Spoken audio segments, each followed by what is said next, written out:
जय शिवराय सर्वांना. शिवचरित्रातून शेअर बाजार या टॉपिकचा हा दुसरा व्हिडिओ आहे. तर या व्हिडिओमध्ये आपण सविस्तर माहिती घेणार आहोत. शिवचरित्रातून कशा प्रकारे आपण शेअर बाजार शिकू शकतो. सुरुवातीला आपण शेअर बाजार म्हणजे काय समजू.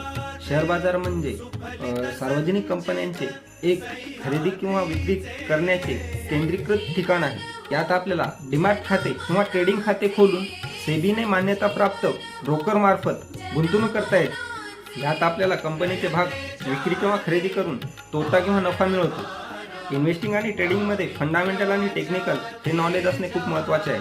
इन्व्हेस्टिंग करते वेळेस इन्व्हेस्टिंग ही जास्त कालावधीसाठी असते आणि ट्रेडिंग ही छोट्या कालावधीसाठी असते. आता ट्रेडिंगमध्ये पण दोन प्रकार पडतात. ट्रेडिंगमध्ये आपण स्विंग ट्रेडिंग करू शकतो किंवा इंट्राडे ट्रेडिंग करू शकतो. ऑप्शन ट्रेडिंग ही आहे, ही खूप अवघड आहे. आपल्याला अवघडकडे जायचं नाही. आपण दोन प्रकारची ट्रेडिंग करू शकतो.